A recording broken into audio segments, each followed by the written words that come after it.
Check, baby, check. 1, 2. Audio check.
Good morning, everybody.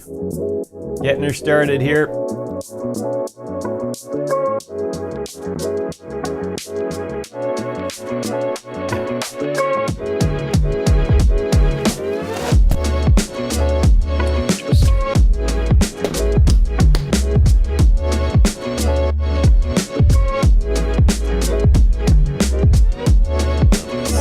I was 1 week off.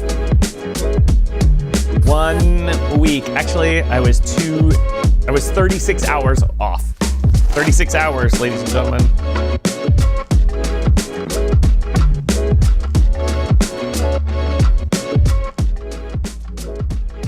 All right, everybody. Good morning, good afternoon, good evening, wherever it is in the world you're coming to us from. Welcome to DYOR Live here on the DYOR Media Network. My name is Tom, otherwise known as Striking, here in the digital media universe. So glad to be hosting another episode of this great show we call what? We call it DYOR Live. With who? With Pedro Garcia, the crypto chart analyst and my co-host. Welcome to the show, Pedro. It is March 4th, 2026. Yes, I had to look at the clock again for that. And Bitcoin finally pumping, finally moving out of that idiot box it's been in for a while. Can it maintain the upward move? Or is this just one big bull trap waiting for you to take you guys' money again? We'll talk about that in a little bit. Theme of the show today, ladies and gentlemen, is... Where is it? Here we go. War over the yuan and petrodollars. I should have wrote Petroyuan and petrodollars, but I didn't have space. What if the war in Iran wasn't really about, we gotta stop their nuclear weapons, or about avenging the 1979 takeover of the US Embassy and the humiliation that happened from keeping all of our hostages for 444 days? What if it was really about putting the brakes on China, encircling their flank, cutting them off? We're gonna talk about that later also. And also, as always, I like to have good news, bad news stuff. Good news, prediction markets are booming. Bad news, hey, there's insider trading. Hey, we're gonna talk about that in a little while too. Who knew, Pedro? Who knew there would be insider trading? I know. Anyway, ladies and gentlemen, Mr. Pedro Garcia, the crypto chart analyst. What's happening, Pedro? We haven't been on in a while. We haven't talked crypto. We haven't talked day trading much on the air. We haven't talked with our loyal viewers in a while. So welcome, everybody. Welcome to the show. Pedro, what's going on with you? Not much. Everything is absolutely amazing. I am so excited about what we're going to do today. I'm almost like, because I mentioned something on a very prominent speaker podcast or daily show, or I guess 3 times a week, weekly show. And he took it and my thought and he put it out there for everybody to look at. And I don't care if I get credit for anything. Like, I just want those ideas out there so people can sit there and see what's actually happening and what I have been, what I've been looking at. And the fact that he's listening to you, even though he's not giving you credit. I don't even care. I mean, it just makes me know that I have influence there then. That's all. To me, that's Pedro what Garcia, matters. man of influence. I want to be able to get my ideas out there into the world and allow it to be able to germinate movements. It was funny. I think it was Abraham Lincoln said, it's amazing how much a person can get done if he doesn't care about who gets the credit. Right. And it's true. It's true. If nobody cares, if you don't care about the credit, then you get shit done and you eliminate office politics. I can't tell you how many times I've sat there and been like, well, you've seen me at time when we were working together, I'm like, okay, bro, let's go. Like, it's like when I'm with somebody physically, I'm very like purposeful, as you know. Like I'm very, okay, this is where I'm going, this is what I'm doing, I have this planned out. That's why I get kind of frustrated when it's like I'm not notified about when certain things are happening. I don't know what you're talking about. And so it's just funny because it's like I really am very intentional. I try to be very intentional. Everything Johnny Switchblade X in the house. Thanks for joining us, Johnny Switchblade X. Is that anybody we know, or is that like? I don't know. Johnny Switchblade X. If you found us recently, thanks a lot. Thanks for joining us. If you are one of our regular talkers from another forum, let us know. Absolutely. Crypto Unicorn says, hey, and Crypto Mike says, you good when I did my sound check. So thanks for joining us, everybody, on whatever platform you're watching us on. Man, I'm looking at old videos of us, right, with my long hair, and I'm always shocked to see like my facial feature, how the change of it just by cutting my hair was. It always blows me away. I'm like, why is that not giving me? There we are. Yay! I was like, okay, now all right, shout out to all you guys here. Crypto Mike, all you guys that are over at Rumble, we appreciate every one of you guys. Go ahead. And if you guys hit the like button, the share button, that would help a lot. Now let's talk about BTC here and what we're actually looking at. We've got a couple things that we are coming up to. So we broke through the period, day in 20, as we were consolidating here. We came down and tapped our areas, and like I said, I wanted to see demand wicks, and so we were watching demand wicks come in. I thought we were going to see a bit of a sell-off down into these lower areas here. It's very possible, but the reality is that it's put in a lot of demand wicks. Really good setup for it to push up. So there's a lot of buyers stepping in at these levels here. coming back up to this level here, breaking through. There's liquidity at this level, which I pointed out a while back ago. It's pushing fairly decent, but I would expect us to somewhere between that 72 to 77, 75 area with the 50 period moving average sitting in the zone. Daily 50 period moving average, which is a big deal because that is a weekly 8. And so we're playing with a little bit of fire here. So we're kind of playing in here. This is where we've got to get through. If we can get through that 50 period or that weekly 8, we should have some form of pullback off of this. We should. But ultimately, as I'm looking at it, it's a nice little area for it to bounce back, come back to the 8 period. And then from here, I'm looking to start going long majorly with BTC. And this could be a big portion of it now starting to go back up. So quietly, you can see here that we've seen a good amount of volume over this past week and a half. You can see here, 1, 2, 3, 4, 5. Over the last 5 days, we've seen. Last time we were on was around here, back, and I said this is a big deal. But right, as we started seeing this drop off here, and we haven't been on since this period right here, I would have been saying, all right, now this is important news here because these are big days of pushing through the 8 and the 20, communicating that it wants to push up. So I'm definitely bullish now. Like, let's go, BTC. I want to see us tap that 75 to 77 area with the 50 period pull back into the 8 period moving average, and then from there continue up. And I say, like when I say like expected to go, remember this is the last month, right, of this quarter. So we're going to be seeing profit taken from everybody who's been short since October. Right. Okay. So boom, look at all this, and then back here, this was the first of the year. This is a 3-month play here. You can see. You forget that there are a lot of people short from this, and a lot of the people watching this though forget that the futures, not perpetuals on exchanges, on crypto exchanges, but futures on the Chicago Mercantile Exchange play a big part in where the price of this goes. Absolutely. And that's coming up for expiration too. I'm sorry. It was they had a February contract and now they're in March. Never mind that. Yeah, and I think what's interesting is when you look at this actual play here, we're seeing the month here come in fairly strong. I mean, it's been barely 4 days of why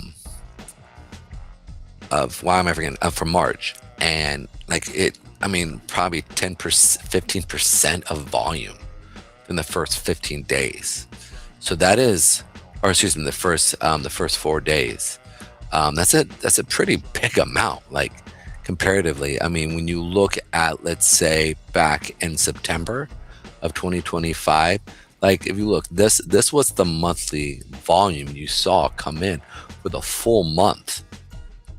And if you look right now here, the first 4 days of March, you're seeing buying. I thought we were going to get down into that 57 area, but it might not be. They could potentially be pushing it up for the beginning of the month to drop it, which is plausible. But then you're going to be really screwing over the 3-month traders, the 3-month and 6-month traders from the drop here. So that's why I would think that this is going to push up. And that's why I'm looking really at that like 76 area, 77 area, pull back to there, and then continue up, back up to that 91, potentially, honestly, 91, 92 area here as we start to see a climb, and then pull back into the daily 8. So that's what I'm seeing right now, and we're seeing a lot of volume coming. This is crazy in the amount of volume coming in that we're seeing for buyers. And so if we pull back and you look at it here, You can Well, see what chart are you using, Pedro? You have to confirm that on about 6 different charts because the crypto charts don't report volume correctly or consistently.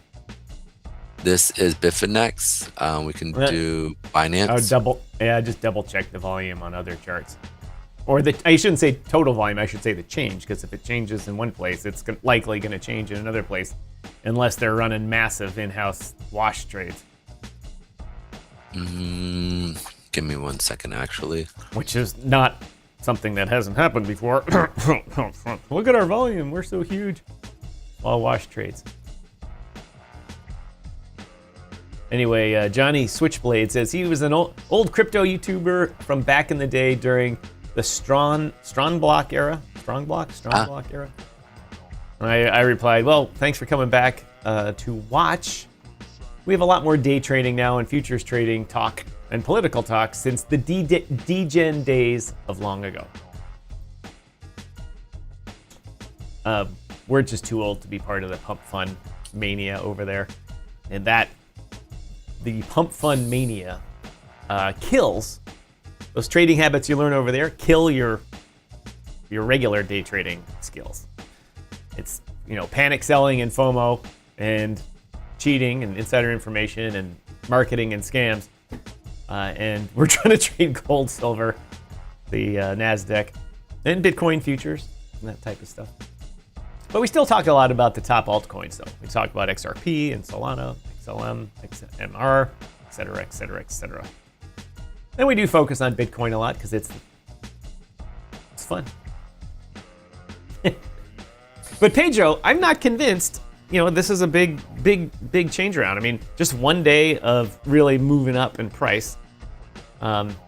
Maybe 2 days after just the money flowing out of Bitcoin, and they didn't give us any. And when the war started, Bitcoin actually went down.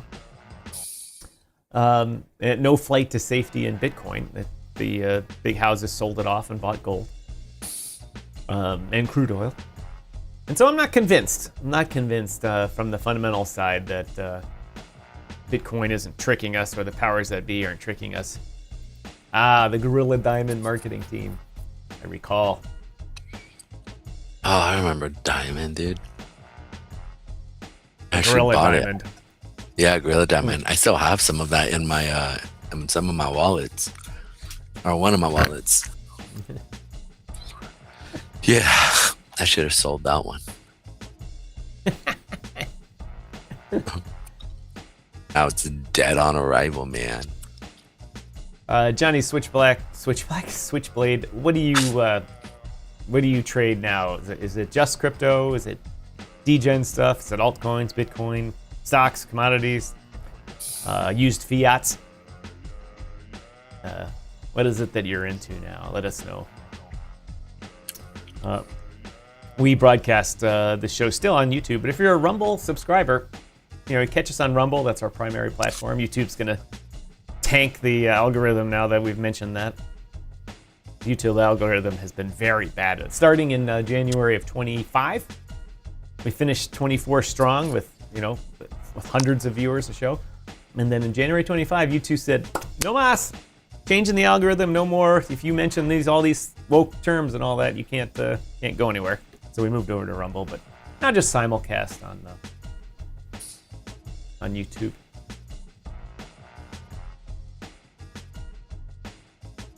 Alrighty. Stocks and stable coins, tired of rugs in the meme coin space. Yep.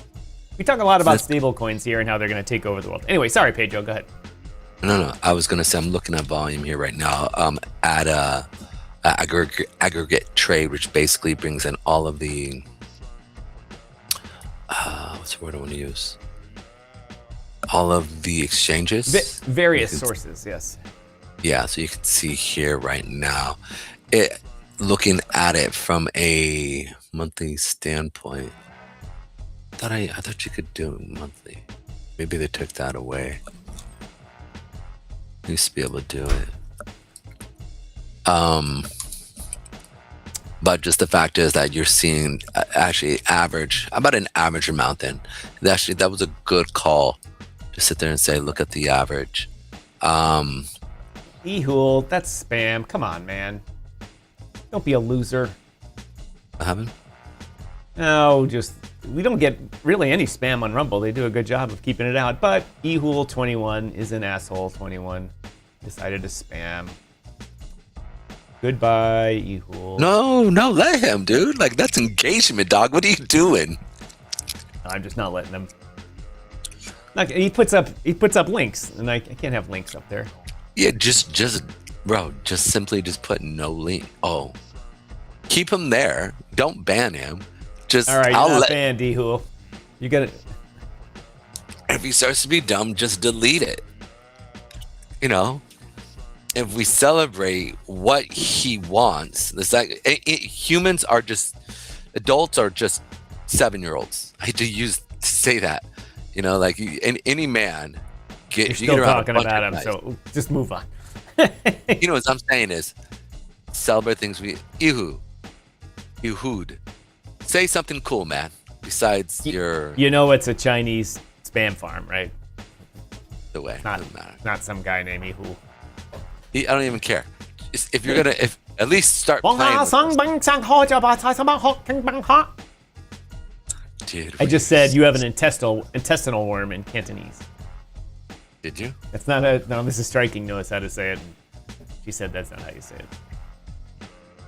Yeah. Oh, she speaks Cantonese? Nope, but we have fun with Google Translate when we get drunk. I don't know if you've ever played that game, but you just make up Chinese and Asian sound and language words and then see what Google Translate turns them into. It's hilarious. Because a lot of the shit you just make up are actual words. Shut up. I actually learned it from these security guys. I was in Haiti. I was in Haiti at a hotel, and the guys sitting next to me at the bar were embassy security guards and stuff like that. And they're laughing there, and I hear it. I'm like, what? And they're clearly Westerners like me. I don't know what country they're from, U.S., Canada, whatever. And I'm like, all right, what are you guys laughing at? I mean, and you're doing these making Asian sounds and stuff like that, Asian language sounds. They're like, oh, you haven't done Google Translate? You just make up sounds and see what it says? And so I started doing it. It was fucking hilarious. Then Mrs. Striking and I do it, and she just makes up something, and it says, you have an intestinal worm. I am so gonna do that. Sounds like so much fun. Do it in French too, and it's the same thing. And it just comes up with weird shit. Yeah. Any language, like tonal languages, like Asian languages, Google just makes up shit. But the French are just mumblers. They just blah, blah, blah, blah, blah. Especially the Canadian ones over here. And it just you just get weird shit back. It's. I mean, if you played a drinking game to it, your liver would be running from your body within minutes. Oh man, that is bad, dude. That is bad. You know, you ever play? Have you seen that movie? Or not movie? TV show, New Girl. New Girl? Yeah, it's like a rom-com sitcom. Are they like in the deli or something, or? No, it's just basically about a girl who. Oh, I know who she. Yeah, I remember. Yeah, she's the one who basically was on Hitchhiker's Guide to the Galaxy. Yep. She was the girl protagonist. I think it's the right girl protagonist. Is that how you say? Female protagonist. Yeah, there you go. But anyways, all that to say is that they play this drinking game called what's it called? Look, the ground is lava, and there's all these rules, and now people have actually taken their show, but part of it is literally like a drinking game. Why am I even talking? Let's talk about crypto. Let's focus here. Jeez. Like me and my. Welcome everybody. Remember, all you new viewers and old ones alike, we call this edutainment, education and entertainment. And you just got the entertainment part, not the education part. Are you not entertained? Are you not? Anyways, okay. So, and I don't think they were entertained, because that made no coherent sense to even laugh at, except you can laugh at me, which I hope you do. Okay, so let's talk about you and me. Okay. All right. So now that I'm seeing that, it's still one of those things, though. I look in and I go, there's still a lot of volume coming in. Either or, quite a few places are basically saying yes, there is. So I'm still apt to sit there and believe it's going to go up then down, but I think it's going to go up more than it is down more. And so that's why I'm looking at that 90,000 by the end of the month here. So let's go.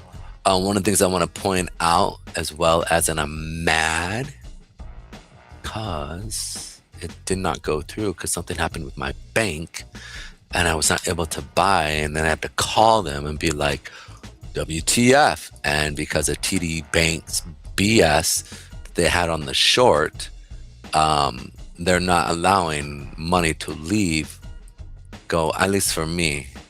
Those bastards. How dare they? It's very frustrating. It's very, very frustrating because I wanted to buy yesterday some Crow at these levels here. And I mean, it's not that much of a big difference, 7.7 versus 7.8. But it's still frustrating because I wanted to buy it at this low here based off of some of the patterns that I'm seeing on the hour chart here. You know, I'm watching it kind of go up here, playing off of the 8. If you look at the 4-hour chart here, you can see here that it was coming down, but as we were putting in here, I saw volume coming in on the green candles. And I'm like, this thing's about to pump. So one of the ones I'm looking at here. Yep. Pedro, just stop trying to buy it low. Just wait for it to pump and then short the shit out of it.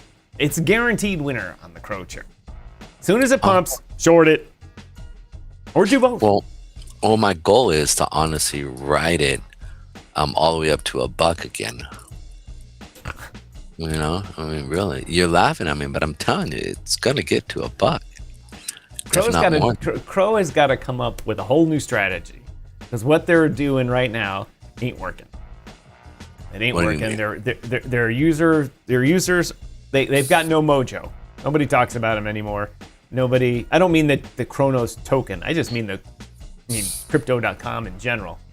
And they have nothing going on. They haven't even addressed the United States market in ages. They're still trying to get people to just open up overseas accounts instead of being legal in the U.S. So I'm not sure what's going on with them. But look, it's getting ready to short that thing again. It went up a billionth of a cent. Man, that thing's going to go down 99% now. Didn't see that. Not. So for you viewers, I love giving Pedro shit about Kronos because it's such an insider scam. There's so many insider tokens, they just sell it off as soon as it pumps. Rips poor Pedro's heart out. He sees it coming, he sees the big moves, and then they just boop, yank it out. Yank it out. Quit playing games with my heart. This is my heart.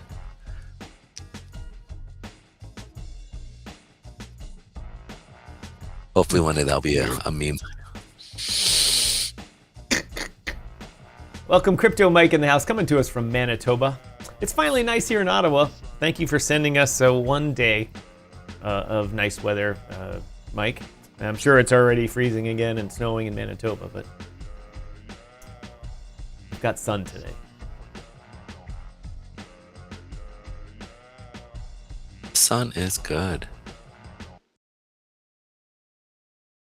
We used one of Mike's songs for the open on Friday of the show. We did. He makes AI songs and NFTs and supporting veterans causes. And the song was pretty good. Kind of sounded Killers-esque, but it had all lyrics about how basically the Canadian government left him high and dry after getting blowed up in Afghanistan. Actually, Mike, I forget if you got blowed up in Afghanistan or Iraq. I can't remember. I'm pretty sure it was Afghanistan. A fine country. That's another discussion about Iran, Pedro. If the government, they keep those Afghanis out because they share a long border. And the last thing you want is that business in Afghanistan spreading to the population of Iran. I mean, and the people in Afghanistan are like, the Taliban are like, ooh, fresh victims. And that's the last. We'll talk about more of that later when we get into the politics of the day.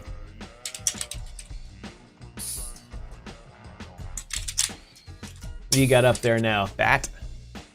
Yeah, a little bit of bat. Bat has Basic been a bit of a access token. What did I just say? Basic access token. You did say token. I was going to keep going and not highlight it. Basic attention token. I blurred a couple of words there. That's the Brave browser token.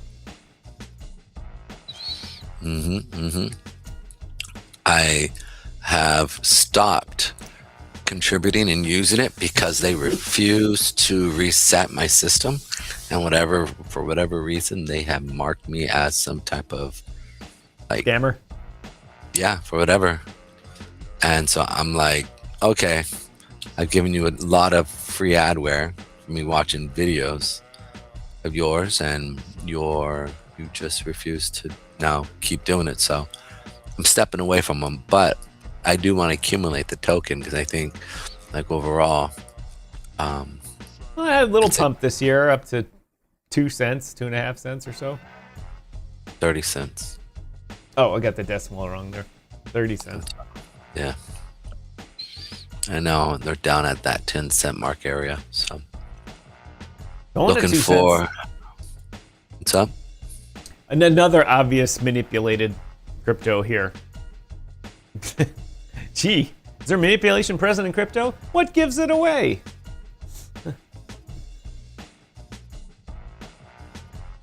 Yeah, I agree with that. You see Looks the like guy. A Kronos chart. You see the trust verify? No. Look at the comment section down in our system. For today's show? Yeah. Right, where you can type in not comments for live comments, but comments for the show. Not chat comments. Yeah, not chat comments. Comments section. Gotta sit there and see that. Oh, I'm up for this. Yeah, I thought you would be. But on the back end, let's check out a couple other ones here. Let's talk about ETH here real quick. You can see ETH has actually shown a little bit more push than everything else, or than BTC. We're seeing a push through this liquidity area here that I have down. So we're going to take that off here. I think we're going to eat through that. And then we're starting to see it go from, I thought, again, we might come down a little, but we didn't. We came down, we hit that 1800. Now we're at that 22. The next target, honestly, is going to be the 50-period moving average, sitting at that 23.85 area. And it actually sits right at a liquidity area right here. So, real interesting to see what's going to happen, but I'm expecting to see some type of pullback. But even this, again, come back down to the 8-period moving average as it plays Baby up. Draco in the house. Like that, you would see price go up. MOD boom, Mafia. and then come down.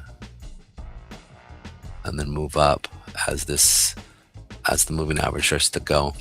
So Ethereum is starting to show a little bit of life here, which we were talking about. If I was going to be buying, I'm look to buy Ethereum over somebody else. And I know Tom still doesn't believe much in Ethereum, but institutions believe in it. There's a lot of money going into it. Just say no. Just say no. Okay. Alrighty. I remember when I was a kid, there was a DARE program, brought in all the Hispanic kids, literally all the Hispanic kids who were like thuggish and kind of gangsterish, and they assumed like these kids were going to be criminals. And so they sat them down, and at the time, this was in the 1990s, early 90s, and where gang violence was just skyrocketing, horrible stuff. And I didn't live in the best place, but I remember the DARE officer was just like, just say no, stay away from gangs. And then he spouted off these statistics. I remember this guy I grew up with, the Dominguez and a few other guys, Sharp, all these guys, crazy. I remember we were all looking up, and he started saying 80% of you guys will end up incarcerated. Wow. Out of the incarceration, 50 of you guys will die at early age. 25% of you will die by the time you're 18. Like, these were the statistics, like straight up statistics. And he goes, and half you guys are pretty brilliant as kids. You think outside the box. Is Vacto Locos, homie? Oh shoot, Johnny 5 alive. But I just remember the DARE officer literally saying, just say no. That's all you have to do. Just say no. And I remember this statistic. Say no. I remember I was 7th grade, man. All these guys I, kind of grew up with. And dude, a lot of them ended up in jail. A lot of them. Actually, the majority of them. Kind of crazy. And I look back at it, like how accurate the statistics weren't as bad as they said, but still pretty close. DARE officers in the 90s, man. Those were the crazy times. Most of my friends dead or in jail. Yeah. You come from the kind of the same area that I grew up in too, but you're over the bay. You're over on the bay. I'm speaking with Baby Draco. Otherwise known as Jesus. Jesus from Sucker Free City, otherwise known as San Francisco. Yeah.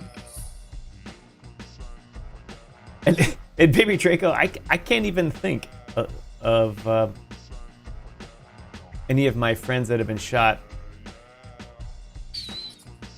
I can't even think of any that have ended up in jail other than DUI type stuff. See, that's the part that's actually kind of different crazy. Strokes for different folks, huh? Well, it did. I'll put it like this: vast majority. You get born into. I won't even say that. The vast majority of them had, the ones that didn't get put in jail. I had foster fathers who just were dicks to me. And actually, like they would say I love you to their kid, but wouldn't say I love you to me or whatever, right? Like traumatizing, like BS stuff. But the thing is I had a father though. That is the significant thing in all of it. Like when you look at the actual fatherhoodness of just kids who are knuckleheads, the ones that you see get out of their knuckleheadness and get their stuff together versus the ones who don't are the ones I think, when I see majority of it, who had dads or present dads. There's one guy I grew up with, he got shot in I think 20, but he had a dad, but he would only go to his dad's place during the summertime, and he would straighten up, get his stuff together, but once he'd come back for school, he'd be wilding out. And once he turned 18, man, he didn't have to go back to his dad's anymore. And he went off the deep end, and then within 2 years, he was dead. So, it's crazy. I don't know. What do you think, Jesus? What are your thoughts on that? Jesus just moving the iron. That's what it's called in the car business, moving the iron. Living in San Francisco, I have friends like that, but I've not seen this whole bad side of things, though. I've had friends that had held guns and wanted to shoot folks. Now he works for JP Morgan as a financial advisor. Motherfucker, buy that shit. You go buy that shit? Uh-huh. That's right, bitches. You put all your money in these retirement accounts? Oh yeah, it wasn't loaded before, now it is. That's the old movie I like in the movies, in TV shows, when the guy's holding the gun up to him and it's a semi-auto pistol. And then he goes and he cocks it, racks the slide. I'm like, well, so it wasn't loaded? Oh, okay. Or pulls the hammer back on a double action gun. I'm like, okay. I think fathers, if fathers were truly celebrated, pushed back into the family, you know what I'm saying? Like really, and just allowed to do what dads do. Even if you weren't raised with a good father. You know what I'm saying? You still want better for your children. You know, you don't want to be a douche as much, you know. I just posted to Trust Verify. I'm sure he's spamming every there's a concerted effort by certain groups to target Rumble and the people there that are, because most of the shows aren't financial shows. Most of the shows are right-wing nutjob podcasts.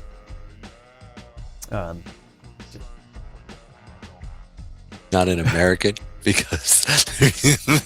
because real Americans know that in 1979 the Iranian Revolution happened, and the students took American hostages for 440 days and made a fool of Jimmy Carter, and America too. America too.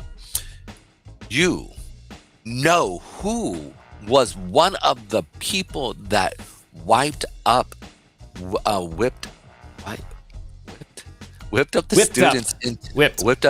students to a frenzy? Yeah, the Ayatollah Ali himself. And now he is dead, and so are all the other organizers of that.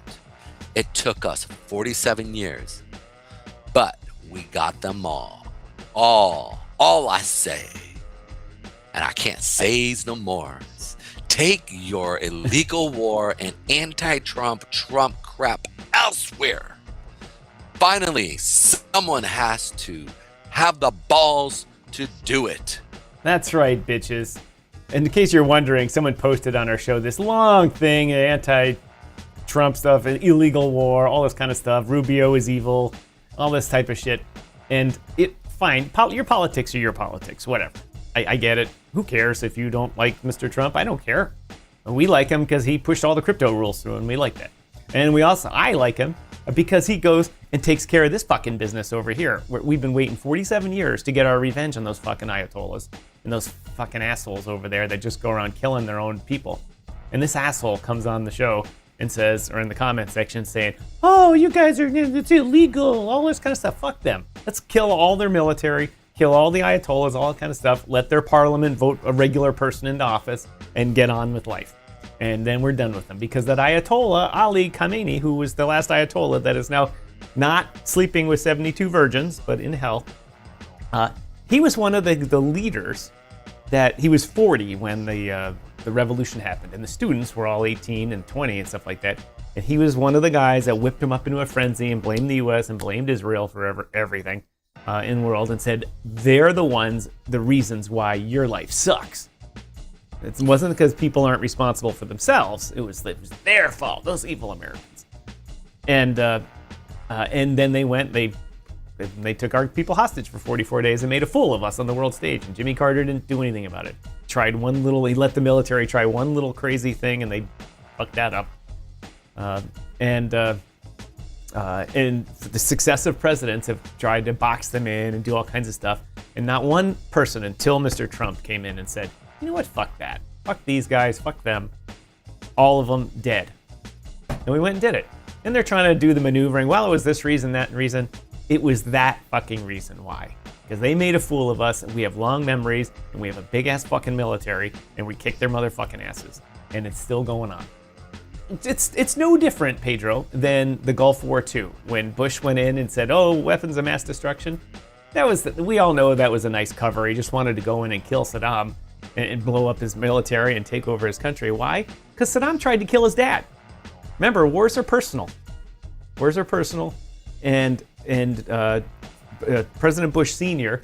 Was almost assassinated in Abu Dhabi before that. Yeah. And Bush said, Saddam, you will not stand for that. And it's very rarely reported about that. And people can talk about weapons of mass destruction and Bush this and Bush that. If I'm the president, someone tries to assassinate my dad, who's the former president, another country leader, I don't mean a whack job, another country leader, I take that as an act of war. And he went and he did it. And they found Saddam sitting in a hole and put a bullet in it, or hung him by the neck.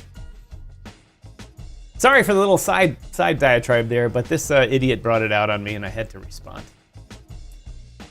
Let's see. So deep inside you, gangster Tom, you just don't know it. You just don't get more gangster. Tom is gangster. Tom is gangster. You have to agree. I can't believe how efficient Trump is at taking out these dumb folks. Who gets mad about these people dying or getting locked up?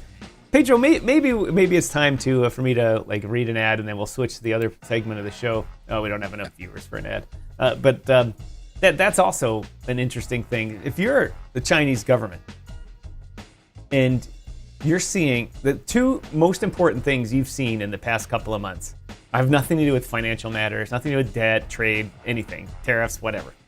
They had to do with the fact that the United States military can single out people in the chain of command of an entire government and take them out systematically, methodically, whatever. We took out 40 top people in the Iranian government within a minute and a half. In Venezuela, we flew into the country past all the Chinese anti-missile and Russian anti-missile or aircraft things.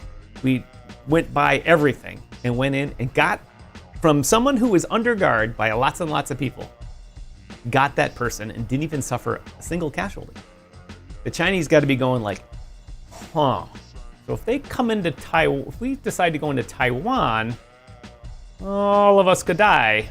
And it brings it personal. It makes, and the Chinese government is vast. It's vast. The country of China is vast. Very few things are personal. It's just a big bureaucracy. This figurehead runs it. We're not going to think that he's doing all the work himself. He's got, hundreds of thousands of people that work for him who are nameless bureaucrats. The head guys of those are suddenly thinking, huh, me and my entire family could explode within seconds of our country invading Taiwan. How badly do you think these guys want to delay that possible 2027, 2028 timeline for an invasion of Taiwan? They'd be like, oh yeah, oops, we didn't buy all the necessary pontoon boats. Okay. It would be, there's a lot of people all of a sudden going, huh, that's interesting. Well, let me ask a quick question. So in relationship to what we're seeing right now, let's talk about the whole entire background of, because there's a lot of stuff here that it's not being said per se, but let us not forget that Iran, Venezuela, both were major contributors into China's economy by giving them low amounts of crude oil so that they can produce goods and services to the rest of the world, basically helping them export their crap so that they could actually bring money in. America has strategically taken out Venezuela, as well as now the Straits of Hormuz, and in that same sense, we're watching this happen in real time. But there's an undertow here that is very interesting because it's not necessarily being talked about. It's actually what I think is actually happening. Again, this is my perspective. I could be wrong. I'm wrong a lot, and so. But I feel like there is this movement really to kind of push a clamping down. And so, but I feel like there is a clamping down of oil around the world for China. Like if you look at all the places that we've really been going after, it's been one of those things that will affect China. And you've heard Trump make it very clear, like we're having a centralist push. And on top of that, if he can cause China to slow down, have to raise pricing, and then all of a sudden we have all of these other businesses that are getting going and starting with jobs. Like I said, there's been a drop in jobs, but there's also an increase in manufacturing jobs that are being produced at a 2.69 multiple of the actual value going into it. This is a huge push for America. And if he can again bring the hurt on China, it's going to drop the full side of the economy into our lap, meaning that if he can put a hurt, and we're talking, what was actually read, it's like 20 to 25% of the crude oil that China gets, which was 90% of what Iran, which was producing, selling to China. So this was huge. That's a huge amount. Now China has taken 1/4 of their production and basically kind of or what Trump could do would be like, hey, we're taking over Iran. We're kind of setting up our own little proxy nation here. We'll sell you our oil though. Right. Yeah. And we'll, instead of being so cheap, we'll give it cheap. We'll make it a little bit more expensive than what Iran was selling it for, but we'll sell it to you. So now all of a sudden we have an additional 25% of that market, right? So in essence, we basically captured 25% of China's market based off of what we're doing by taking over Iran. And essentially shutting the Strait of Hormuz down. I'm willing to bet that China will eventually send warships over there to ensure that, to escort their tankers and basically put their warships in between Iran and the tankers and let Iran know, hey, you hit any of these things, we'll add to the mix. That'll probably happen eventually here. But let's not forget, Pedro, that Venezuela adds a lot to the amount too. And for those of you who don't know, the U.S. had put sanctions on all these kind of tin pot regimes to cut off their money, and that's through oil, through the Tehran government, the Caracas government in Venezuela, and the Moscow government in Russia. And they were all essentially buying with these illegal tankers that aren't properly registered or insured. Thank God none of them crashed and made a giant mess of the world. And they were buying oil at well below market prices from Venezuela, Iran. And India was buying it from them. Russia or China was buying lots of it. And they're getting that deal buying shitty oil, or a cheap oil. I should say it's high quality oil from Venezuela. Iran's is not so good for other things. But the point is they were getting a deal, and you brought it up earlier. That supply chain that they have, China has, relies on the lowest possible cost, and they're dealing with inflation, with workers wanting to be paid more because they're middle class now. They're like, hey, we want all this stuff that we want to be consumers like the Americans, and so they need to keep material costs down. And one of the ways they do that is the buying the illegal oil all over the place, and they don't care if they break the rules because they're like, well, what are you going to do? We make all your shit. You need to put an economic embargo on us? Well, then you won't get your fake dog-eat plastic doo-doo in your stocking in Christmas.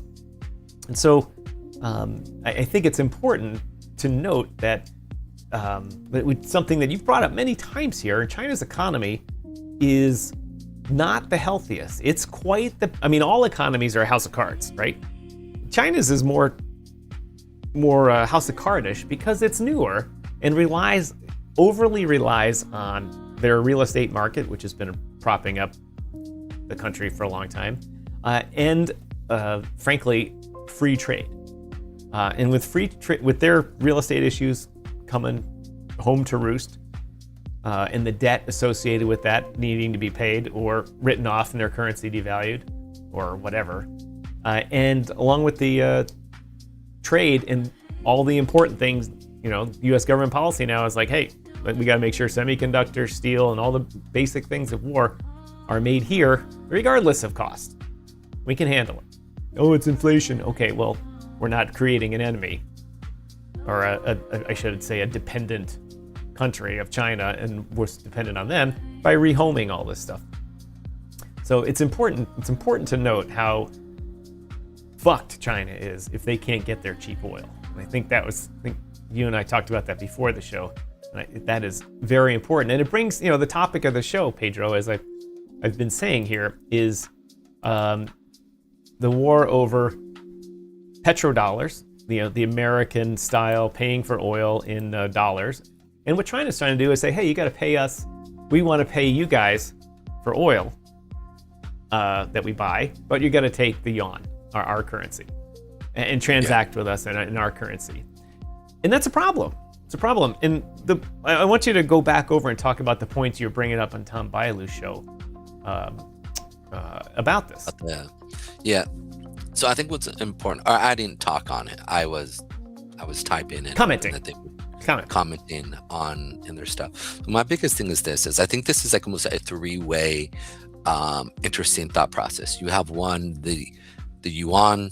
This is why we do go over the yuan a lot here when we used to do Technical Tuesdays, which we might be doing again soon. Such a do will be able to do more soon because certain people are getting fired, and which means that certain days are going to be switched up.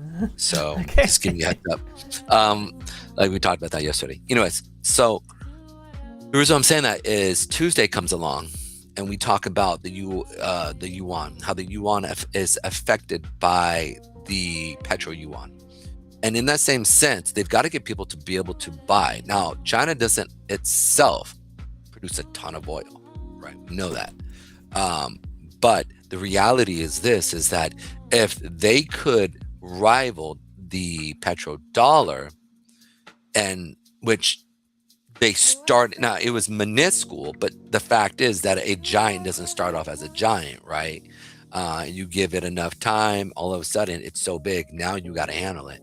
And so China had been really pushing hard to get the rest of the world to start transacting business within the Petro Yuan, and that was starting to get some steam.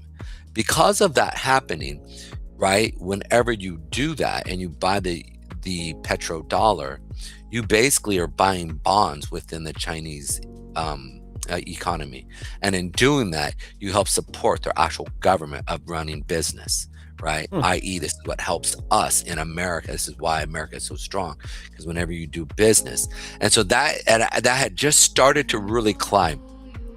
Now, America on the back end, we are the predominant entity that people buy for a transaction middleman, and in that same sense, when you buy one company, or when one country or company wants to do business with another country and another company or whatever, they need a medium of exchange. And so typically it would buy the US dollar.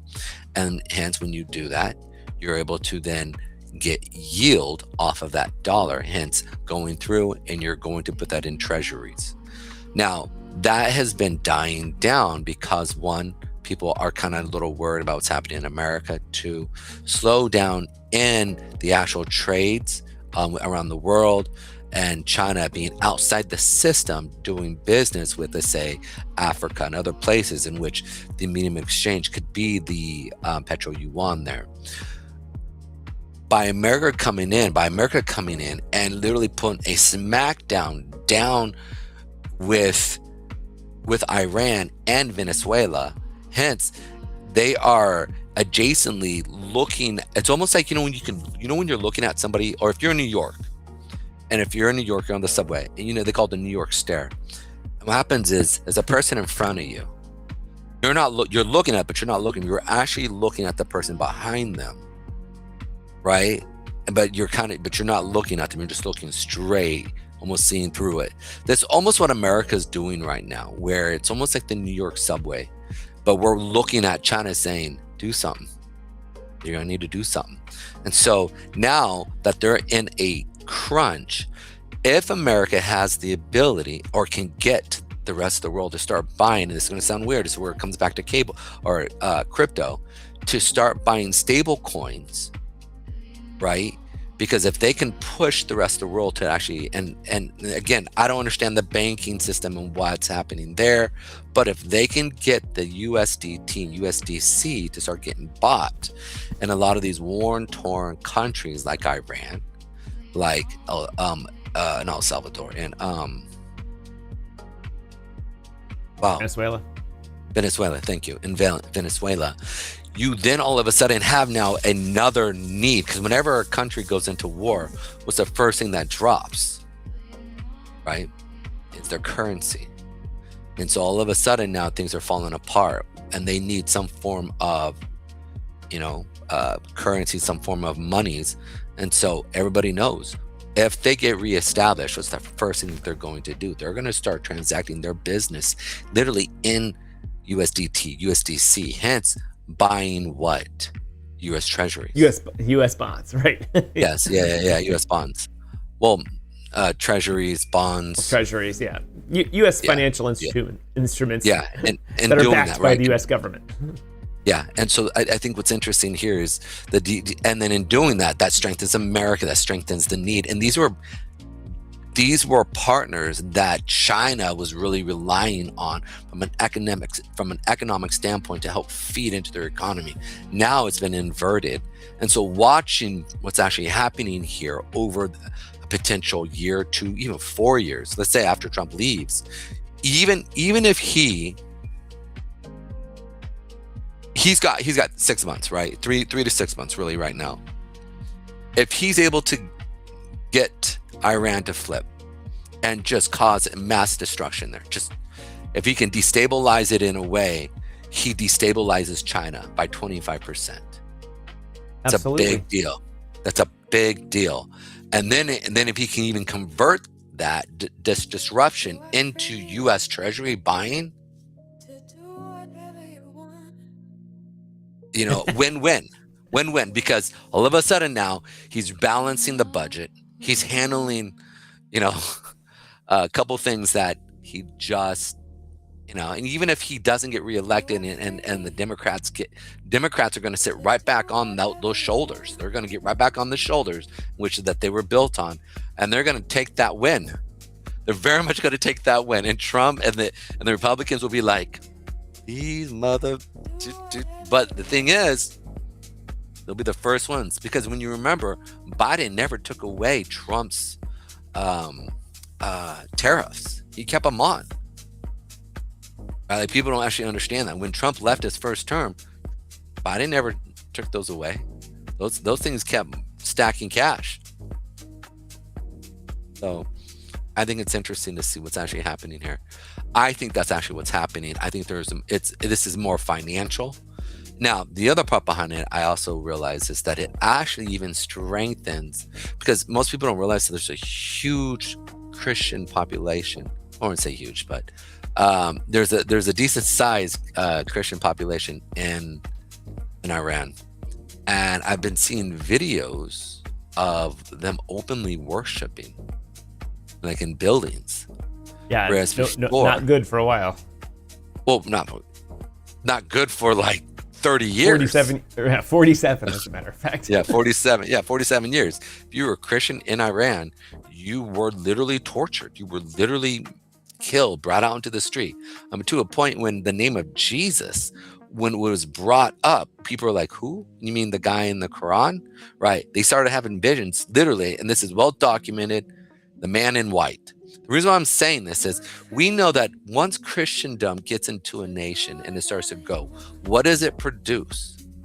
Judeo-Christian values. The Crusades, Spanish Inquisition. Okay.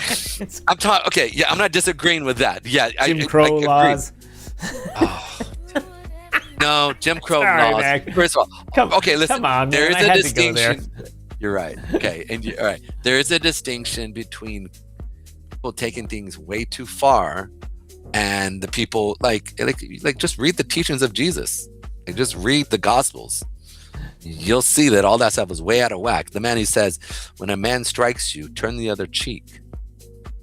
So you get hit on the other side. Meaning he was more of a pacifist than an actual warlord, right? And if you talk about the Crusades and all these other things, I think Jesus was sitting there just being like, are you for real, dogs? Like, everybody's like that. Like, what? Yeah. Wait, it's the 1400s or 1300s, and like, hey, I got a good idea, guys. You're sitting at the local pub. Let's get a bunch of us together. Yeah, I realize we're in Northern Europe, but let's head south all the way to Jerusalem. And let's give them the old number 6, a whooping and a whooping, and a whopping. And then, we'll be the good guys. So they get there, And they create all this havoc, and then the people that just happen to live there have been waiting for this because they tried it 100 years earlier. And I'm like, no, silly white people. And then they say, oh, only Jim came back from that. All the other guys in the villages are all dead. Let's do it again. Yes. Ah! St. George, woo! The good old number 6, huh? That's from the movie Blazing Saddles. Let's ride into town and give him the old number 6. It involves some really, really bad stuff. Along the lines of the movie Full Metal Jacket, in which he said, do you shoot women and children? Yeah. How can you shoot women and children? You just don't lead them as much when they're running in the fields and the guy's machine gunning them. Oh, rough movie. Bro, way too much. Way too much. The old number 6 is a the old number 6 is a similar thing from Blazing Saddles. You ride into town and never mind. I'm not gonna say it on the air because we'll get banned from every platform. Yeah, I was gonna say this is almost too much. But let's jump back to what we were saying here. In regards to what I'm expecting to see, if America is able to disrupt enough of the Straits of Hormuz, then it's going to change the landscape, and I think China will very much be much more pliable in relationship to interacting with America. Where are they going to get that oil? Obviously, they're going to get it from Russia. But I think Russia, understanding their plight, very much is not going to give them cheap oil. We've already seen Xi Jinping treat Putin with almost sometimes some disdain, almost publicly. You can see it, where it's just like they may be friends, but he's the little brother to China, right? Like, and so now it puts Putin in a strategic advantage now, and they could almost help. And part of me, we know that Trump and Putin met in Alaska. They talked about something, right? Well, how long? There was something that was really said, and they were in the Beast for about 10 minutes in the car, in the back of the car, and there was something not publicly mentioned between them that was not published. Made public. Yes. And that is, hey, we're going to go around the world giving everyone the business. You stay out of the way or you'll be next. I think that's what he said. We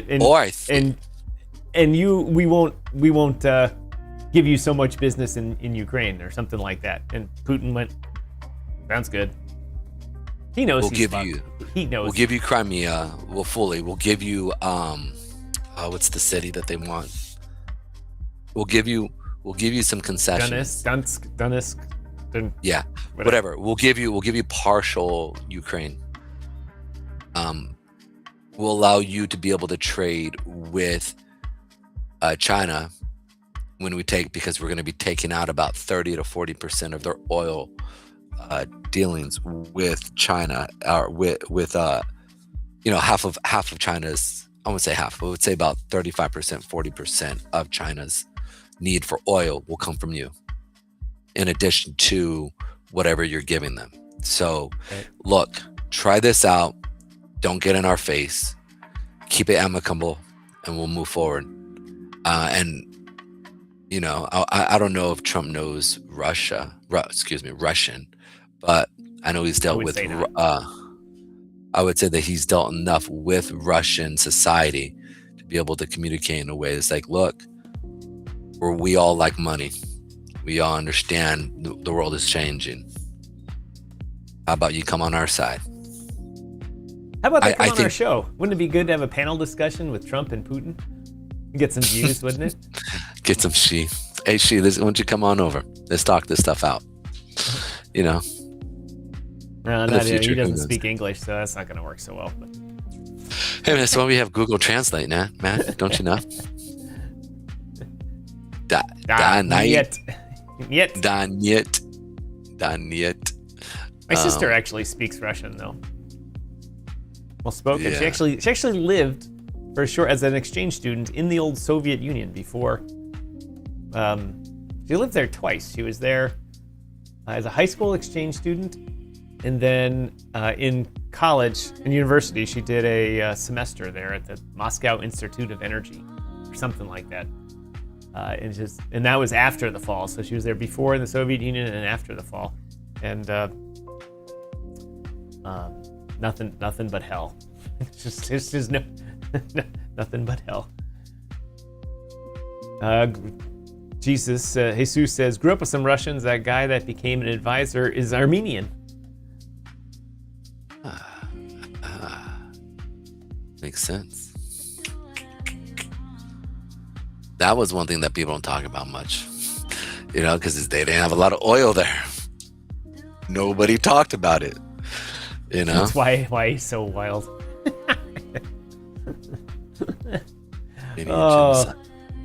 Pedro, I'm going to do something that I haven't done in a long time here, and I'm going to read an ad. And for those of you that are watching here, I like reading ads. They're fun because you get to do them. I like to do them in a way that reminds us of all the old shows like Ed Sullivan, or you're just talking. So Pedro, how's that Bitcoin doing? Oh yeah, pretty good. So how do you like your new detergent? Is your washing machine, Whirlpools are running well? Okay, well back to they just mix it right in. And so we're gonna do one from Ironheart Forge and Leatherworks, a new advertiser here. That sounds cool. On the old show. All right, ladies and gentlemen, when you buy something, you're not buying a product. Nope. You're investing in craftsmanship, durability, and trust. At Ironheart Forge and Leatherworks, every single item is made by hand. No mass production, no shortcuts, just honest materials, skilled hands, and time-tested techniques. Crafted locally in rural Missouri, USA, each piece reflects the strength, grit, and reliability of the American heartland. America. These aren't products made to last a season. They're built for years of use, built to work, built to endure. Ironheart Forge has a growing selection of handcrafted goods to choose from rugged tools and dependable camping gear to timeless home goods and finely crafted jewelry. Whether you're outfitting your next adventure or investing in something meaningful for everybody, for everyday life, you'll find something made with purpose. Shop for strength and reliability. Shop Ironheart Forge and Leatherworks, where craftsmanship meets the iron heart. Ladies and gentlemen, right over here next to me, there's a QR code. If you're watching on your big screen TV, hold your cell phone up, pop that QR code, put your eyeballs on our advertisers. We would really appreciate it. It helps us out, even if you just go to their website and give them the opportunity to show their product to you. Helps Pedro and I out a lot, so please do that. If you're watching on your phone or your tablet, in the chat section, there's a Learn More pinned at the top. And if you're watching on the replay, first of all, thank you very much. And two, in the description below. So thank you to Ironheart Forge and Leatherworks for sponsoring this segment of DYOR Live. She looking at the hard stuff. This stuff's cool. I'm actually gonna end up buying something. I know, I'm gonna go buy some of those Chicago steaks again. Were they good? Was it really good? Yeah, they were good. I bought some, sent them to my dad to cook on his. He's got one of those egg grills, and he said they were a great match for them. And not only that, we didn't lose any viewers during that commercial ad. Thank you very much to everyone that's watching us on Rumble. Really appreciate it. Dude, they have a flint strike knuckle hold that is so cool. I'm sorry. I go camping, and all that. And you always get these flint where you're just like, psh, psh, psh, and it's so dumb. I'm like, can't you make this anything bigger? And you always I'm always afraid I'm gonna cut myself or something like that. This thing is a knuckle thing where you go like this and you're like, I'm like, how brilliant is that? Duh. It is just. Ladies and gentlemen, Mr. Pedro Garcia, the crypto chart analyst. There you go. All right, boom. I'm definitely gonna be buying that. That is dope. Yep, only $16. Already bought. All right. So one of the other thing I thought was really interesting to really talk about also is the crypto side of things. That we know that Iran has huge amounts of, we'll say huge, but we know that they have large portions of Bitcoin. Anything you can mine. Yeah. And so it's going to be really interesting that if America does take over the whole entire region of Iran, right, they're going to find ways to get access to that if they can. You know, like we know they've killed a lot of guys, upper elite. But what's interesting is also watching Iran do random bombings all over the world. But a lot of the places that they're bombing, they're literally bombing the places that agree to do business with America by bringing. And so it's like there's certain, and here's the thing, they're a ravaged dog right now, or enraged dog right now, like figuring out a way, how do they get all these people? But the only problem is, in doing that, they've actually vilified themselves now, even among their brothers. Their brothers are like, dude, now I got it. Now you put me in a position where I have to shoot you now. Like, it's at that point where it's like, you're gonna keep pushing this, and I don't know what to do. Like just lay there like a dead dog for a while, okay? We'll come back, we'll sweep it up, and you'll be good. But they're not. They're going after their very family members, the brothers, and now the brothers are like, dude. They sent a missile to Oman. You know what? You ever been to Oman, Pedro? No, never been to Oman.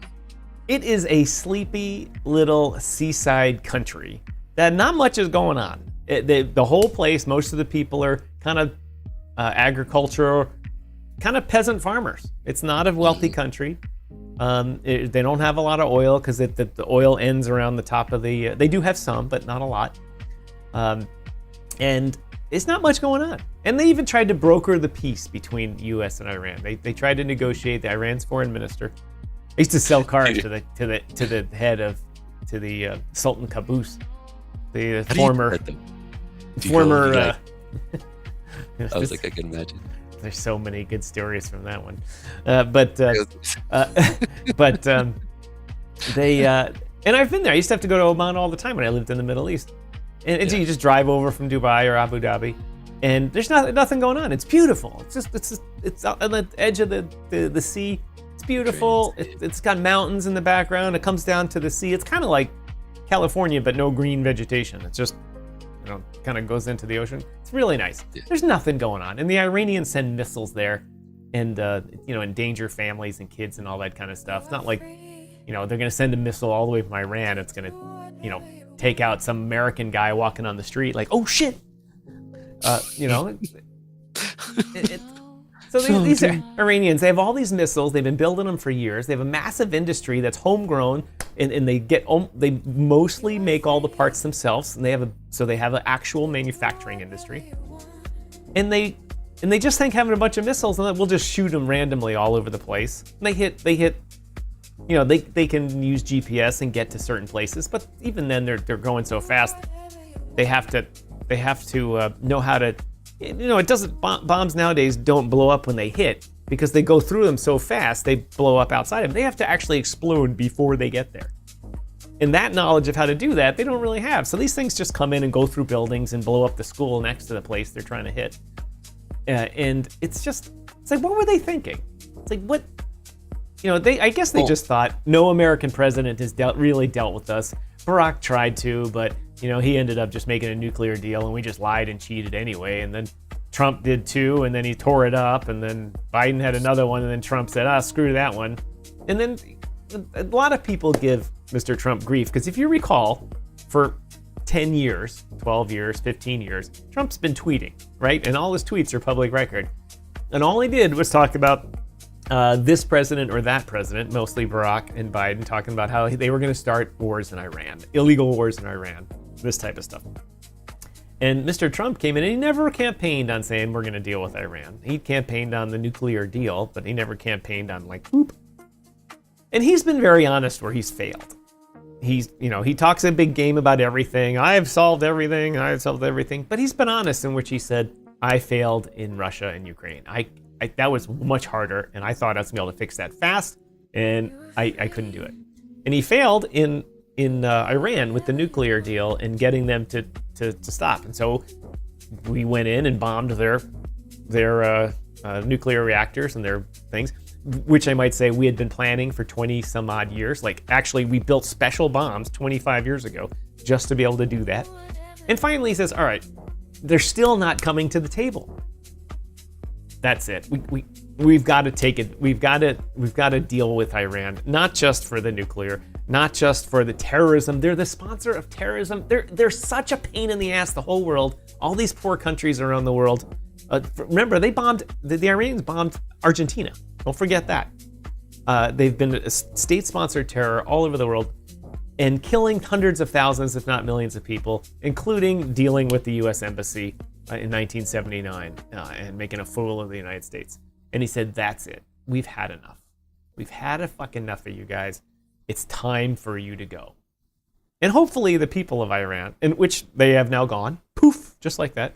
Now hopefully the people of Iran can form a new government and elect, an actual president that doesn't have some dude wearing a fucking thing on his head and saying that, the parliament can do what it wants, but actually you got to do what I say.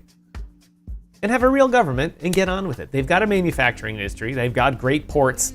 They've got infrastructure that's, if they keep at this, they won't have any infrastructure no more because we're going to bloat it up. Bloated up. Sorry. The people, we already know the people there, are ready to be done with these guys. They have protests for weeks and weeks and weeks and years and years and years, and they've shot and imprisoned as many as they can. But there's still millions of them out there, especially the younger generation. It's time for them. Listen to me. For all you people watching our show in Iran, there's none? Oh. Go ahead. Actually, give the business We've to had. the bosses. We have, though. We actually have had people who watched us in Iran, right? Like, we're You're right. shows. We did.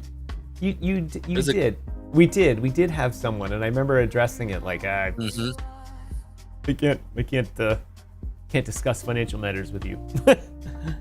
Yeah, but he was a cool guy. We were just BSing with him, and he was like, yeah, man, there's nothing we can do.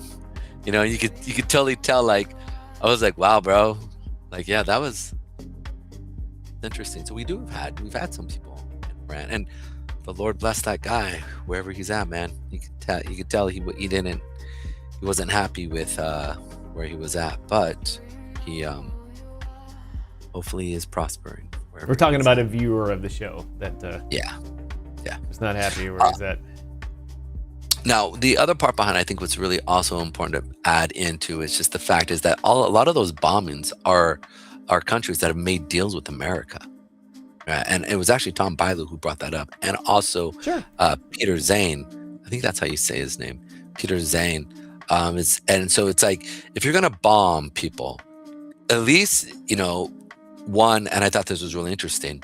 And again, I always want to give credit is due, where Tom was talking about how for these countries, many of them we have $2 trillion of income coming into America, potential manufacturing jobs that are going to get started. And I'm shocked that he didn't try to take out China, or not China, but they didn't try to drop huge on Japan, right? But a lot of the other places they could hit, they definitely did. And so one of the things you have to do is you're going to have to go through with those private businesses, and you're going to have to build up those areas. You're going to have to build up those areas again before you really allocate income over here. And so it was actually kind of a smart move to bomb those areas to basically kind of hurt America. Because again, if Trump can't produce those manufacturing jobs, what's going to happen? People are not, this whole entire movement is in vain, in essence. So it's going to be really interesting to see if he can do it, One of the places I used to hang out in Abu Dhabi got bombed. The Yaz Island golf course. Now, I'm glad the Iranians wasted a missile on that. We got the 5th green there, Ayatollah. Oh, Jesus. Wow. Let's send some more missiles. Got the 7th green and the 8th green. That's a bitch. Boys 3-putt that thing.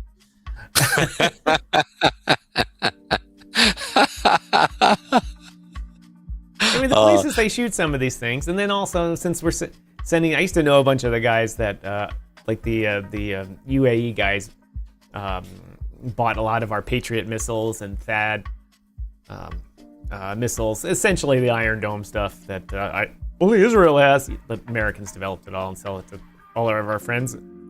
And they ran it all from military bases out there, and there wasn't a single U.S. military base marked on any map out there, or any road. Yet the country's filled with obviously American soldiers. You know American soldiers when you see them. They're the biggest jacked up mother effers you've ever seen, with that serious look on their face like, I'm gonna kill you and then eat your feet. Bro, wait, I gotta jump it. Family members down in Mexico literally were like, we are seeing American soldiers. So I reached out to a friend of mine, and I said, and I literally was just like, I said something casually saying, I know something's about to pop. And he goes, how do you know?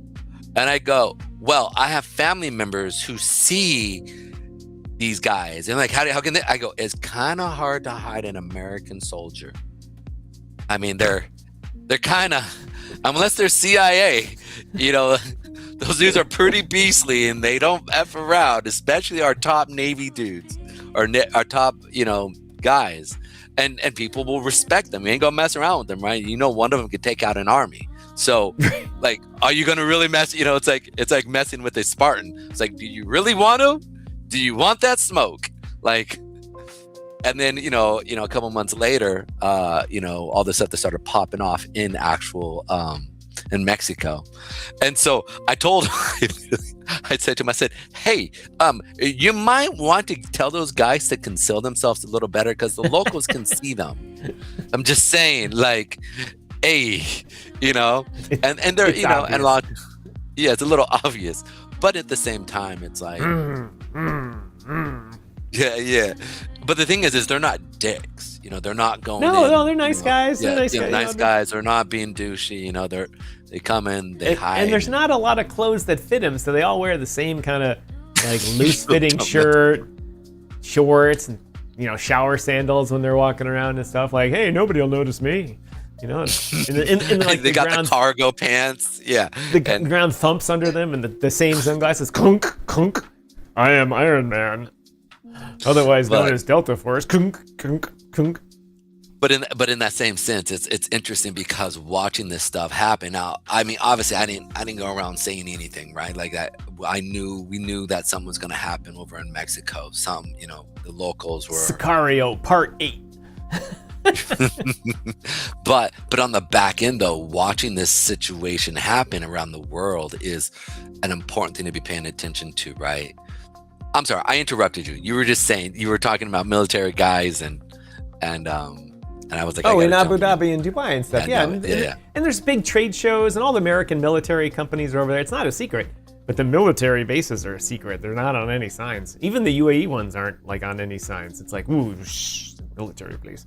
And the Iranians send missiles over there, like a missile now and a missile then, and a few there, and the Patriots go, and then the shrapnel ends up coming down, killed these poor expatriates, like from Bangladesh, India, and somewhere else, just from missile parts.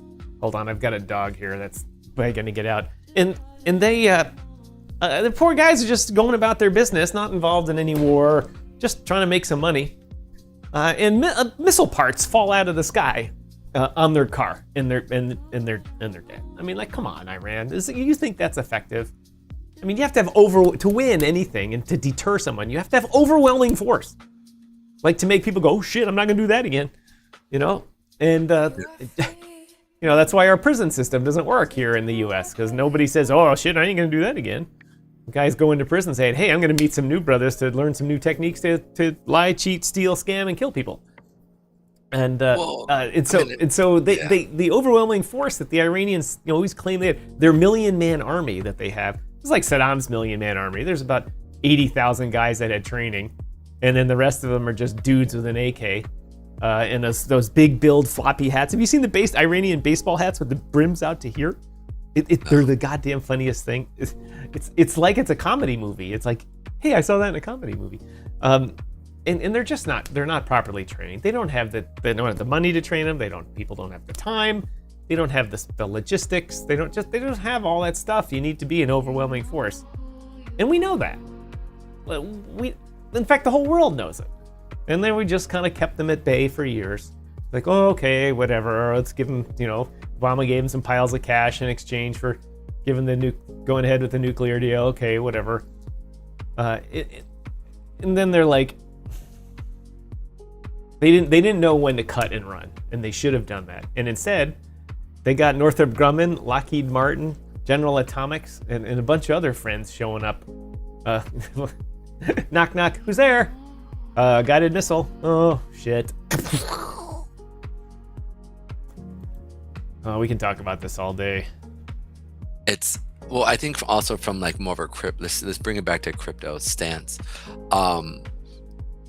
Again, as we destabilize many nations, and we go through and we start seeing things kind of get thrown off, especially nations that are outside of the U.S. privy to want to see America or the Western mindset expand. We're watching really Abu Dhabi. We're watching Saudi Arabia.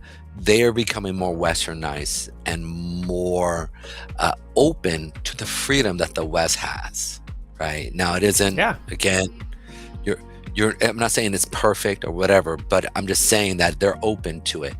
And one of the biggest points to point out is that they became crypto hubs, huge crypto hubs. We know that, right? Especially under the Biden administration, we saw thousands of projects going out there and really, I see it, Tom, really pushing hard for to have crypto come over there. And now they're a tech industry. And the fact is that they all use and transact in what? Besides gold, real gold. Stable coins. Stable coins. So again, to be able to bring on another, within 10, 15 years, if we can get into the area of Iran, again, the amount of stable coins, crypto usage that's going to grow there is just going to be astronomical. So it's just one of those things. And again, seeing, I think, more of a Western mindset being produced literally also from the Christians that are local there, right? They will have more of a Judeo-Christian value mindset, freedom of speech, freedom of expression within Iran. And if we can see that push in parliament in their system, I think we very much could see a big push.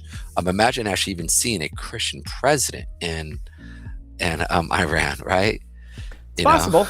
I mean, they're essentially they're Persians. Yep. They don't speak Arabic; they speak Farsi, which is different language.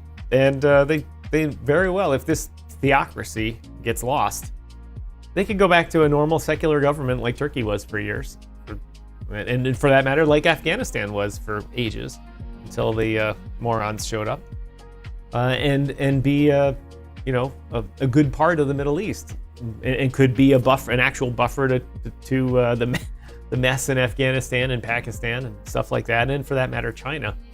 And China doesn't want that. China likes having Iran as a tin pot dictatorship kind of there that they can control with their bribes and money and stuff like that. But literally, there's no peace in the Middle East because of these guys.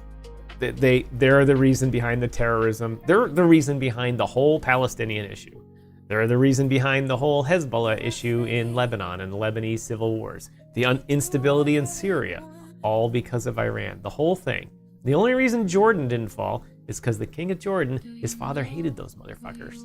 He hated them, and he killed everyone that stepped foot in their country within, as soon as they stepped their foot in his country, he's like, the Jordanian intelligence service was world renowned for infiltrating Iran just to keep those assholes out of their country. Not the Iranian people, I meant the Ayatollah's intelligence from that point of view, to bring the terrorism there. And I have had it. I've lived under my whole life having to deal with security issues because of those assholes. And I've had to, anywhere where I used to have to go do business, Pedro, was not a good place to go. Or it was a good place to go, but there were problems, mostly because of the Iranian government. I'd go to Lebanon, And the place, the taxi cab driver's like, yeah, you got to make sure you don't ever make the wrong turn on that roundabout because you end up in that neighborhood. What neighborhood is that? Hezbollah? Oh, okay, won't go there. Yeah, and the same thing in Israel with Hamas. That's why they built the wall around Gaza. They didn't keep it in. All these people running around, these woke assholes saying, oh, they're just Israel, all Jews are all racist and all that type of stuff. No, they built the wall because Hamas was killing them, started sniping them when there was no wall, and started killing them. And so they're like, all right, we got to build a wall so they don't shoot us and bomb us. And then they built the wall. Then they're like, oh, okay, let's get rockets. And who made the rockets? The Iranians gave it to them. And they created such a mess. It's good that they're getting smoked right now. This is a good thing, ladies and gentlemen. It's a good thing. The U.S., what they say, oh, it's an illegal war. The U.S. is the fucking world police. No one else is going to do it. The fucking French aren't going to do it. There's only a couple of countries that can do it because you have to have an expeditionary force. If you don't know what an expeditionary force is, you shouldn't be arguing anything about militaries around the world because only the U.S., French, the English, for that matter, a little bit the Russians, but that's the ability to conduct warfare outside of your homeland, which requires logistics and supply. Which means you have to have aircraft and boats and a logistics system that you can feed food and fuel and all that type of stuff to it. And so when the world goes to shit, who do they call? They call the United States. Why? Because we'll do it. It just takes enough pushing us to do it on some issues over another. I talk too much about this today, Pedro. Every time you direct it back to crypto, I'm like, let's go back to talking about it. Well, I mean, because I think this is surrounded, and I don't think it's being talked enough about. I mean, when you look at all the, when we look at the dollar, what's actually happening in the dollar, it's pushing up, but it's not being pushed up by dramatic push. I mean, look, we're still underneath $100. You know what I'm saying? When it comes down to it. So it's like, we're still at this level. I would have thought we'd be up a little bit more, but it's still fighting. It's still got to fight through that 200-day period moving average. So ultimately, when you look at what's actually happening here, which one? Here we go. We're watching it push up, but it's not like it's huge push. I mean, look, we've been in this range of that 100 to 94 area, 96 area, excuse me, not 94, but 96 area, now for almost a full year now. I mean, it's kind of crazy, we were talking about the Trumpian trade. He wants to see the US dollar sell off. And so back in November or February, when was it? January of 25, we see here that it went from literally that 109 area all the way down to the 100 area, which would make it advantageous for people to want to do business here. This idea is as simple as, who's buying this dollar? Who's buying the dollar? I don't think it's other countries. I think it's actually the war-torn banks out there. I just think they're the ones buying the U.S. We're watching the currencies around the world literally start to. Well, don't forget that crypto exchanges around the world, not just the big ones, but in every country around the world now, they have to buy dollars in order to give people dollars when they exchange USDT, for US dollars or through their local currency or something like that, because they gotta. I don't know how it's done. Say you're in, we'll use Jesus as an example. Say you're in Peru, send someone USDT and they want the local Peruvian flip-flops or whatever they're called. The USDT has to get converted into the local flip-flops, and they can't do that directly. They have to go through the US dollar at a foreign exchange mechanism of somehow. So they need dollars to do that. So, I mean, people got to buy dollars.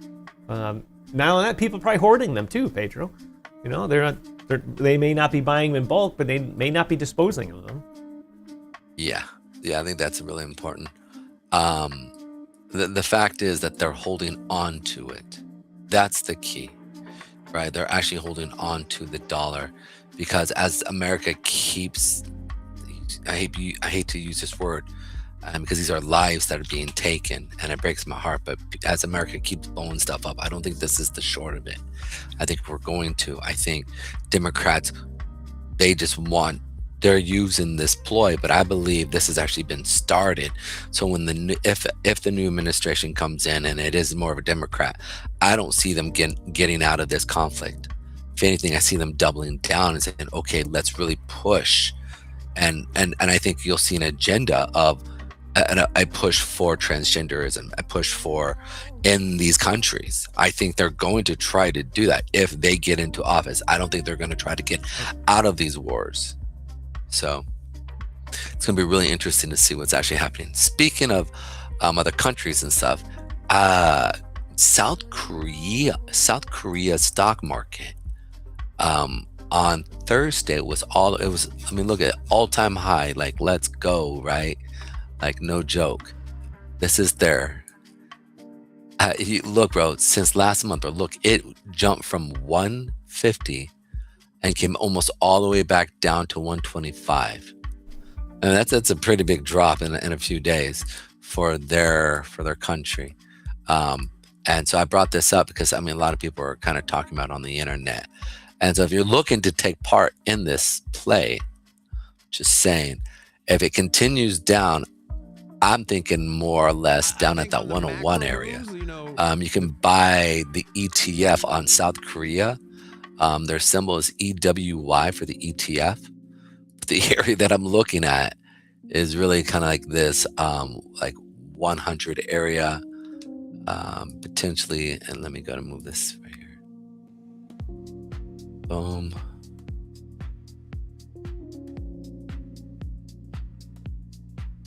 Down to this level right here, that 97 to 90 area here. I like this area. Potentially, if we start to see it really kind of falter. Now it's at all-time highs. You all know that when I see something at all-time highs being absolutely crazy, right?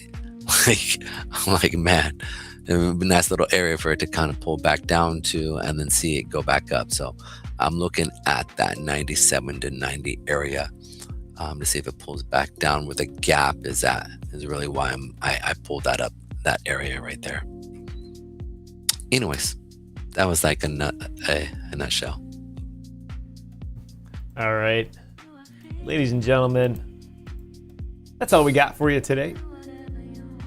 Literally, Pedro and I could have talked about the whole China topic and Iran and war topic forever.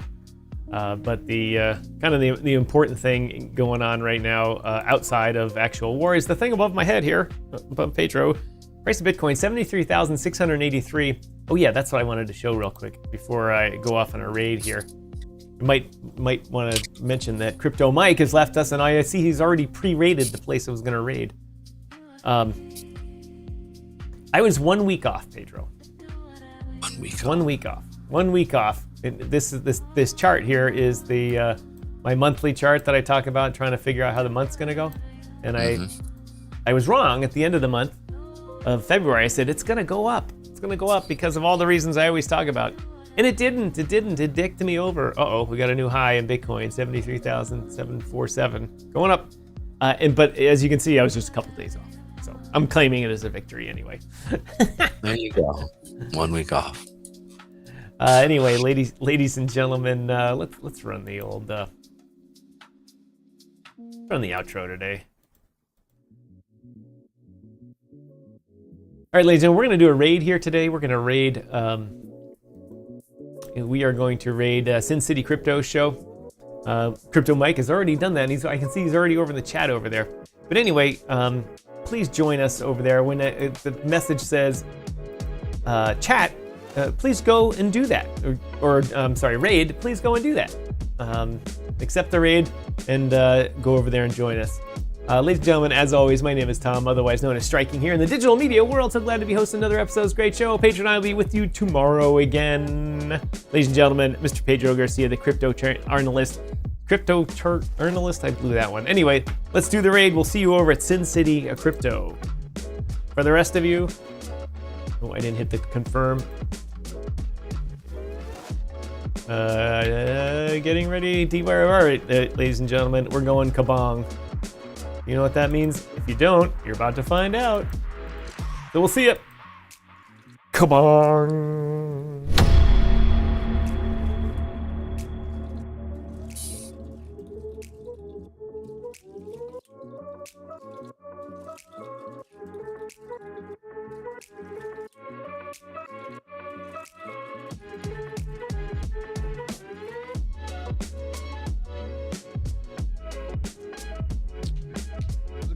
Scary place we were at $1,900.